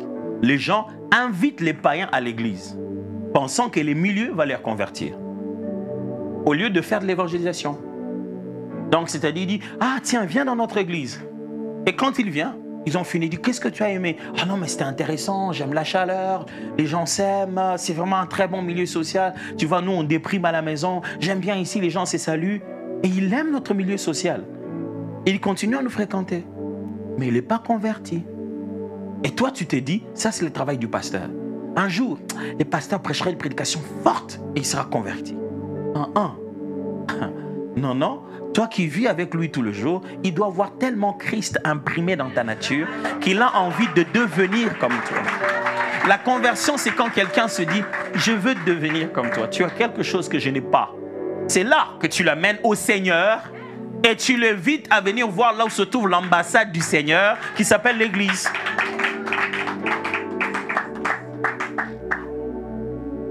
Les églises ne grandissent pas en qualité parce que les membres, les gens qui fréquentent ne sont pas tous des chrétiens. Et du coup, on se dit, pourquoi il y a beaucoup de gens mais il y a peu de qualité? Oui, parce que ce sont que des foules. Chez nous, je ne peux que témoigner de là où je travaille. On a conscience que toutes nos réunions de dimanche ou toutes nos grandes activités sont des activités évangéliques en fait. Ce ne sont pas des réunions d'enfants de Dieu. C'est-à-dire qu'on reçoit, comme Paul aime bien le dire, s'il vient au milieu de vous un non-croyant. On a conscience qu'on a une grande foule, on a des non-croyants. Donc il faut absolument trouver un moyen de pouvoir gagner des âmes à Christ. Toujours avoir un système par lequel on sait être direct avec une personne, on lui permet d'être seul à seul avec quelqu'un qui va l'accompagner dans ses pas de la conversion. Et ne jamais croire que quand quelqu'un foule le sol, foule son pied ici dans l'assemblée et il va être converti directement. Vous avez changé l'évangile, mon ami. La personne est convaincue par le message de l'évangile qu'il atteint. Il atteint par la prédication, il atteint par le visuel, mais le Seigneur doit user d'une sémence qui va développer à l'intérieur de son cœur. Et cette sémence peut être juste la qualité de ton caractère. Il se dit, waouh, il est si différent. L'Église ne grandira pas s'il est rempli de sympathisants. Les sympathisants vont se débattre tout le jour sur leurs droits et leurs devoirs. D'ailleurs, vont beaucoup débattre sur leurs droits. Vous avez plein de sympathisants à l'Assemblée, vous allez avoir la mentalité de Révolution française. Les gens auront toujours quelque chose à se plaindre. Mais franchement, pasteur, moi, je trouve qu'on en fait trop, là. On fait trop. Franchement, pasteur, moi, je voulais quand même qu'on nous donne de fois à l'Église le droit de pouvoir nous exprimer aussi. On doit quand même tenir compte de notre avis. Moi, je ne veux pas ça. Vous êtes rien que pour lire ensemble. C'est très difficile. Votre feedback a tout son sens. Mais ce n'est pas ça. Ce n'est pas la volonté commune qui dirige l'Église. C'est la volonté de Dieu qui dirige l'Église. L'Église n'est pas une démocratie. L'Église est un royaume que le Seigneur dirige. Et il s'est choisi des frères et sœurs. Et l'Église n'est pas censée nous contenter. L'Église nous rend mal à l'aise. On est venu pour changer. Chaque fois que quelque chose te dérange, n'avez pas dit que les autres ont mal fait. Pose-toi d'abord la question, pourquoi ça me dérange? Peut-être que ça me dérange parce que j'en ai l'appel pour changer ça, ou peut-être que ça me dérange pour que moi, je change pour m'habituer à ce qui est là. Et on ne devrait pas changer les uns dans la culture des autres. On devrait tous aller dans la culture biblique. Et ça, mes amis, c'est la première phase du processus de la croissance en maturité. C'est la nouvelle naissance authentique. Authentique. Quand quelqu'un est authentiquement converti, on n'a pas besoin de lui demander de venir à l'église. C'est son milieu, il aime ça. C'est comme le moment où le poisson découvre qu'il est poisson. Il veut rester dans l'eau. Quand quelqu'un est authentiquement converti, il n'a pas besoin qu'on insiste sur la prière. Il aime ça. Quand quelqu'un est authentiquement converti, on ne lui donne pas la taille de sa jupe, la forme de ses accoutrements. Il comprend qu'il est le temple du Saint-Esprit. Il y a des choses à ne pas faire. Il n'est pas obligé de suivre tout ce qu'on montre à la télé. C'est naturel. C'est dans sa nature. Quand quelqu'un est converti authentiquement, il a des questions qu'il se pose. Il dit, pasteur, est-ce que quand on fait ça, c'est normal? Parce qu'il y a un repère qui le pousse à lui dire, non, non, non, on ne fait pas faire n'importe quoi. Alors il se dit, ok, peut-être que je dois me renseigner. Je dois demander.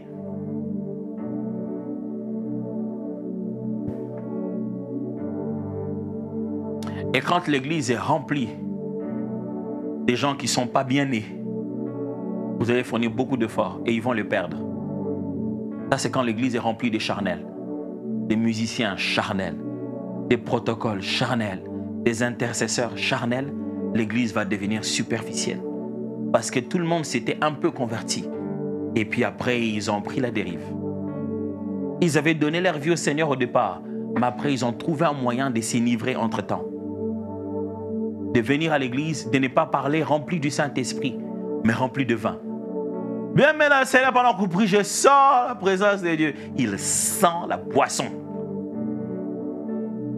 Et il est venu là, dans l'église, comme ça, là, en disant, frères et sœurs, l'amour de Dieu est plus fort que tout. Vous savez, quelle que soit la manière où on est, Dieu nous aime. Il sait la manière qu'il est.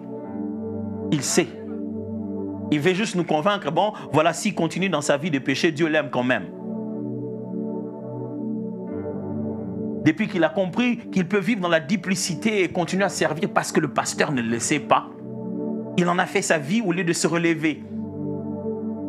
Au lieu de se relever, au lieu de chercher de l'aide, il veut garder bonne image. Moi, ces choses-là, je ne les fais pas moi, non. Tu les fais pourtant. Demande de l'aide. La Bible dit, demande à un frère, demande à quelqu'un qui tu as confiance. Prie avec moi, je n'arrive pas, j'ai besoin d'aide. Prie avec moi, ces choses commencent à revenir. Comment on fait quand ça revient? Parce que tu n'avais pas demandé. Quand on donne sa vie au Seigneur, il y a des choses qui essayent de revenir. Tu dois apprendre comment on leur parle pour ne plus jamais revenir. Deuxièmement, les discipulats. C'est-à-dire, après la conversion vient le processus de devenir disciple.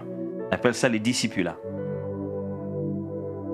Lorsque nous nous convertissons, mes amis, le but de la conversion, c'est la maturité. On est né de nouveau pour grandir. On est enfant, mais après, on devient grand. L'homme d'Hébreu dit, vous en êtes encore au lait et vous en êtes encore au lait, vous qui devez être des maîtres, vous en êtes encore au lait. C'est-à-dire, vous êtes encore aux notions rudimentaires de la foi. Dans les choses de Dieu, il y a des points de départ et il y a des points de maturité. Il y a des choses qu'au bout d'un certain temps, depuis que tu es devenu chrétien, tu dois bien les maîtriser, bien les vivre, les expérimenter. Ça ne doit pas être une histoire lointaine. Je ne me comprends pas, tu as fait 5 ans dans la foi, tu ne sais pas comment Dieu te parle. Non, mais vous savez vos histoires là quand vous dites que oh, Dieu m'a parlé, j'ai jamais compris ça. Ah, comment tu vis une relation avec quelqu'un qui ne communique pas? Et tu dis que tu es en relation avec Dieu, comment? Ça n'a pas de sens. Dieu parle, il te parle. Des fois même tu obéis à ce qu'il t'a dit, mais tu ne comprends pas que c'est ça. Pourquoi tu ne comprends pas? Parce que ça ne t'inquiète pas. Tu trouves ça que c'est normal de ne pas encore comprendre le langage de Dieu parce que c'est une histoire des pasteurs. Faux, c'est une histoire de tout enfant de Dieu qui prie. Et tu te plains en disant que je n'ai pas... Pasteur, moi, je n'arrive pas à prier comme vous, hein, parce que moi, si j'ai 2 ou 3 trucs à dire à Dieu, je dis, et puis... C'est comme si tu entrais, c'est ton docteur, c'est toi qui te mets à dire tout ce que tu as à dire. Et puis tu sors. Tu sais, docteur, j'ai mal ici, j'ai mal là-bas, et puis ici, ça fait 14 jours, et puis voilà, merci, docteur, on se voit. Mais pourquoi? Il dit, mais docteur, moi, je n'ai pas grand-chose à dire. Hein. Il dit, mais oui, mais tu m'as dit tout ça. Faut que moi, je parle aussi. Parce que la prière, ce n'est pas que toi, tu viennes étaler ton état des lieux. Tu dois recevoir le diagnostic de Dieu. Et si tu dois entendre le diagnostic de ton médecin, tu te réjouis de ne pas savoir l'écouter. En sortant de cet hôpital, tu vas faire quoi? Je ne sais pas si quelqu'un m'entend ici. C'est-à-dire que tu sors de l'hôpital en te disant, bon, j'ai parlé avec le médecin. Il a dit quoi? Bah, moi, j'étais allé pour lui parler. Hein. Moi, je ne comprends pas le médecin quand il parle, il sait ce qu'il veut dire. Oh, et tu continues à aller tous les jours, oui, mais un jour, je serai guéri. Non! Le médecin parle et toi, tu n'entends pas.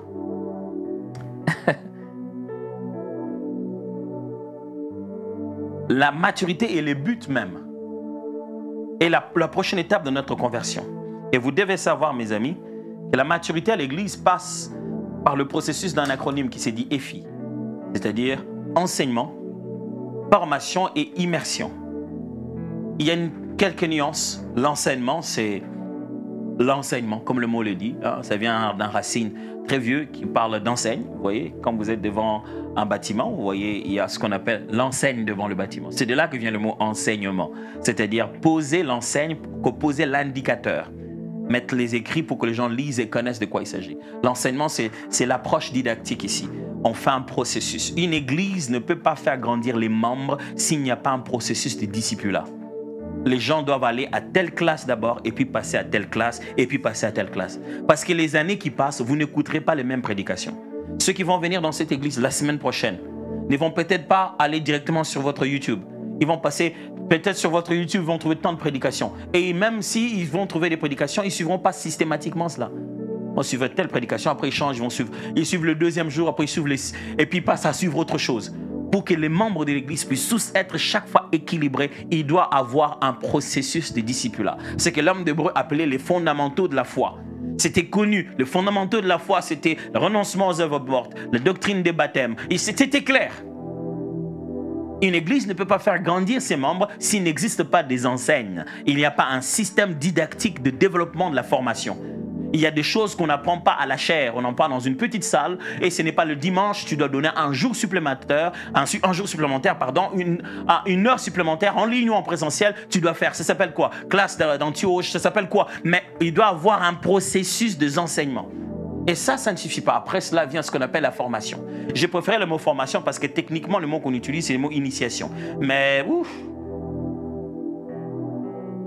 Pardon. Désolé, depuis un moment, certains mots du dictionnaire ont changé de sens. Mais c'est ça le bon terme. Le bon terme, ça veut dire former quelqu'un de près. Ce n'est pas lui dire les connaissances livresques, c'est-à-dire marcher avec lui, comme Jésus faisait avec les disciples. C'est-à-dire que je t'apprends comment le faire. Il y a aller dans une école de mécanique et il y a devenir l'assistant du mécanicien. Quand tu deviens l'assistant du mécanicien sans avoir fait l'école de mécanique, tu vois comment il arrange les véhicules. C'est ce qu'on appelle initier quelqu'un au métier. C'est-à-dire lui apprendre par l'action. Parce qu'après, mes amis, même si on vous a donné la formation, voici les baptêmes, voici l'évangélisation, on doit vous amener sur le terrain pour faire l'évangélisation. Accompagner des personnes plus matures que vous qui vous aident dans cela. Et la troisième étape du discipulat, c'est l'immersion. L'immersion, c'est lorsqu'on vous jette dans la circonstance sans avoir besoin d'un guide, sans avoir besoin d'un mentor, sans que personne ne vous accompagne. Vous devez vous-même vivre ce Dieu-là. Vous avez suivi là? C'est-à-dire que maintenant, il n'y a plus de maître chantier, il n'y a plus de maître mécanicien. On a un maître qui doit prendre soin de ce véhicule de A à Z. Regardez les élèves ou les étudiants en médecine. Ils vont apprendre la médecine. Ils vont à l'école, certains font d'abord une licence en biologie et puis ils vont faire une autre licence en médecine, ainsi de suite. Tout ça, ils sont en train d'apprendre et puis ils vont avoir un stage. Un stage, ils sont en train de travailler, ils sont des internes, quelqu'un les fait des choses, leur apprend. Même des fois, ils exercent sur pas vraiment sur de Maccabée, mais sur de, comment on appelle ça? Ouais, voilà. Ils utilisent des silicones ou quoi que ce soit, mais ils font rien encore sur des êtres humains. Après, ils sont encadrés pour la première fois, ils doivent piquer quelqu'un, ainsi de suite. Ils sont encadrés, quelqu'un là, il dit non, pas là-bas, pas là-bas. Et puis, on doit les laisser par eux-mêmes. Ça, c'est un autre genre de stage. Il vient, c'est lui-même qui fait la consultation. Mais avant, il était assistant pendant qu'on fait la consultation. Après, c'est lui-même qui doit consulter, sortir un diagnostic, suivre le traitement et se rassurer que le malade est guéri par lui-même. Donc, vous ne deviendrez pas disciple accompli si vous n'en arrivez pas à être immergé à ce que vous devez faire. Vous devez apprendre, dépendre et devenir indépendant. Alors, j'ai une question pour vous. Vous en êtes où dans ce processus de discipulat? Êtes-vous disciple? Disciple ne veut pas dire celui qui vient régulièrement à l'église. Disciple veut dire celui qui a compris l'enseignement du maître, qui s'est assis au pied du maître et qui défend la doctrine du maître. Est-ce que vous êtes devenu disciple? Parce que ça fait un moment qu'on donne des enseignements ici et vous ne faites que reporter ça. Chez nous à l'église, on a commencé les premiers enseignements. Je pense que je devais avoir la première classe d'Apollos, c'est moi-même qui ai enseigné du début jusqu'à la fin, peut-être 300, 350 personnes. La deuxième classe d'Apollos, on a eu 800 personnes. Après, on s'est rendu compte que certaines personnes se plaignaient des heures. Donc, normal, j'ai dû multiplier des leaders, dû multiplier des formateurs, les enseigner, les préparer. Et on a ouvert pour la première fois une classe d'Apollos qui allait de 6h à 21h. Donc, dès le matin, 6h, jusqu'à 21h, il y avait des classes. Maintenant, on est passé à des classes antennes, c'est-à-dire qu'il n'y en a pas seulement des 6h, 21h, il y en a à différents endroits. Tu n'as pas besoin de venir à l'église. Donc l'école d'Apollos te cherche. Vous avez l'avantage de faire ça en ligne. Nous, si on fait ça en ligne, la ligne peut devenir courbe. C'est-à-dire que je vais commencer comme ça et puis la ligne se perd. Mais vous pouvez faire ça en ligne sans problème. Pasteur, franchement, moi, je n'ai pas le temps de suivre la formation. Vous ne pouvez pas me donner ça en accéléré. Même quand on accélère, tu n'as pas le temps. Tu te plains de ne pas grandir parce que tu n'es pas devenu disciple. Et cette église ne grandira pas si toi, tu ne grandis pas. Ah, pasteur, je vais dans une église. Peut-être tu n'es même pas de cette assemblée. Ton église ne grandira pas si toi, tu ne grandis pas. Rien ne va changer dans votre couple si toi, tu ne changes pas. Quelque chose doit se passer en vous. Vous devez accepter d'apprendre. Vous devez accepter d'être encadré. Que quelqu'un soit votre supérieur qui vous apprend ça de A à Z. Nonobstant sa couleur, nonobstant son accent, nonobstant son comportement, nonobstant ses origines. Dieu l'a juste choisi pour qu'il vous encadre. Suivez-le. Et jusqu'à un moment où vous aussi, vous devez faire ce qu'il a fait pour vous à quelqu'un d'autre. J'ai prié, j'ai épuisé mon temps. J'ai juste prié. Qui croit qu'il va tenir jusqu'à demain, il va venir encore demain. Ah, bon. Vous êtes fort, hein? Je ne crois pas comment, j'arrive pas à voir comment vous résistez, vous continuez à venir toujours, franchement. Père de gloire. Si tu nous appelles pour respecter ta volonté, faire ce que tu veux, on ne peut pas obtenir les résultats des dieux sans user des méthodes de Dieu. Merci de nous enseigner tes méthodes, ta façon de faire, ce que tu veux que l'on fasse. Seigneur, tu nous as parlé en commençant par moi-même, tu nous as parlé à nous tous ici. Je te prie, ô Dieu d'amour, aide-nous à vivre cela. Aujourd'hui, on a compris que la croissance de l'Église, ce n'est pas seulement le nombre de gens, mais c'est le développement de l'organisation, c'est la multiplication des leaders. Aujourd'hui, on a compris aussi qu'une Église grandit quand elle devient de moins en moins dépendante du pasteur titulaire. De moins en moins, on a le même visage. On se rend compte que voilà, il y a eu Jésus, il y a eu Pierre, et puis il y a eu Paul, et puis il y a eu Barnabas, et puis il y en aura encore et encore et encore. Et l'œuvre va continuer. Aujourd'hui, nous avons appris, Seigneur, que l'Église grandit quand elle sait apporter quelque chose à sa communauté. On n'est pas juste là. Ce n'est pas en vain qu'on est ici en France, en Île-de-France. Seigneur, il y a un but. La communauté doit jouir de l'amour de Dieu manifesté en Christ à travers ces instruments que nous sommes. Et cette communauté, nonobstant la couleur de la peau, c'est juste des enfants, des hommes et des femmes créés à l'image de Dieu qui doivent savoir que leur Créateur existe réellement. Aujourd'hui, tu nous as appris aussi qu'on ne restera pas qu'au chaud à rester ici. L'Église doit grandir. Aujourd'hui, tu nous as appris que nous ne sommes pas des boutiques. Nous sommes des centres qui annoncent une vision apocalyptique du monde, qui dit que ce monde va se détruire, mais qu'il y a un moyen d'échapper à la colère à venir et qu'on peut vivre déjà maintenant dans un autre royaume qui se manifestera au moment opportun. Aujourd'hui, Seigneur, nous n'oublierons pas que la conversion est la base de tout. Nous ne sommes pas des gens qui doivent servir d'invitation, mais nous devons inviter les gens dans le royaume de Dieu, pas d'abord dans une assemblée. Et donne-nous, Seigneur, d'être suffisamment humbles, d'être enseignés, d'être coachés et d'avoir le courage de vivre par nous-mêmes, le Dieu en qui nous avons cru. Au nom de Jésus. Amen.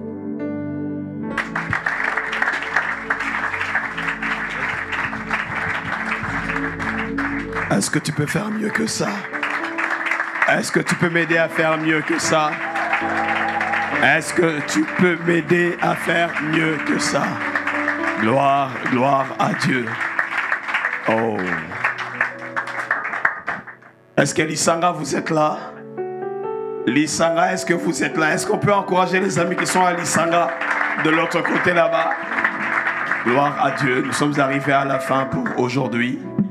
Et nous nous retrouvons demain à 4h30. Alléluia. Aide-moi à dire à ton voisin, demain 4h30. Change de voisin, dis-lui demain 4h30. Soit en ligne, soit en présentiel. Et nous encourageons vivement nos frères et sœurs qui suivent les cours d'Antioche depuis le Maroc, la Tunisie, Ouganda pour Maté, ceux qui sont à Charleroi. Et nous sommes dans la joie d'entendre ces choses de la bouche de son serviteur, le docteur Atom. Et ça nous encourage énormément. Il y a beaucoup de choses à apprendre. Alléluia. Dis à ton voisin, ne manque pas de main. Ne manque pas de main. Jérémie, quelques communiqués rapidement. Merci Seigneur. Gloire au Seigneur. Alors sans plus tarder, on va pouvoir prendre juste quelques 2-3 annonces et pouvoir nous séparer. Nous sommes vraiment bénis par ces enseignements et nous sommes richement bénis d'avoir cette grâce d'avoir le docteur Atom, c'est le pasteur Nadège au milieu de nous. Et nous continuons demain donc. Demain, nous avons notre session du matin à partir de 4h30. Nous sommes en ce lieu. Si vous avez à cœur de venir nous rejoindre le matin et que vous vous êtes déjà enregistré au préalable, nous vous attendons en ce lieu. Et la session du soir commence à 19h30. Donc prière de venir tôt, de sorte à pouvoir avoir une meilleure place, de sorte à pouvoir mieux suivre ces enseignements. Si vous nous avez visité pour la première fois à l'occasion de ce séminaire, nous prendrons l'occasion de mieux vous recevoir ce dimanche, le dimanche qui va donc clôturer cette série d'enseignements, ce merveilleux séminaire. Dimanche, nous prendrons le temps de mieux vous accueillir. Et en parlant de dimanche, justement, ce sera le fameux dimanche où nous passerons à 2 cultes. Amen. Gloire au Seigneur. Donc nous passerons à 2 cultes à partir de ce dimanche qui viendra sanctionner et clôturer ce merveilleux séminaire. Ensuite, il ouvrira et laissera place à la semaine où nous recevrons le patriarche, notre patriarche, l'apôtre Roland Dallot. Gloire au Seigneur. Avec ce merveilleux thème, Jésus et la guérison des cœurs brisés. Et nous le recevrons à partir du 12 mai et le 13 également, afin de clôturer avec lui pour ce merveilleux culte du 15 mai où nous aurons la reconnaissance du ministère de notre Père. Je pensais que tu allais acclamer merveilleusement. Gloire à Dieu. Gloire à Dieu. Donc voilà pour les annonces et ne manquons pas en tout cas à la suite de ce séminaire et à la suite des temps comme je viens de l'annoncer. Est-ce que quelqu'un a été béni par ce culte? Gloire au Seigneur. Je veux juste nous inviter à incliner nos têtes pour pouvoir clôturer ces instants. Tu vas m'aider à prier selon que le Saint-Esprit t'a touché, parlé et recommandé notre retour dans les mains du Seigneur. Prions au nom de Jésus. Seigneur, merci de ce que tu as utilisé ton serviteur, le docteur Atoms, pour nous parler de ces choses. Je prie, Seigneur, que par ton esprit, nous développions l'intentionnalité dans la mise en pratique et l'application de ces choses au quotidien, jusqu'à atteindre la stature et la maturité. Il faut.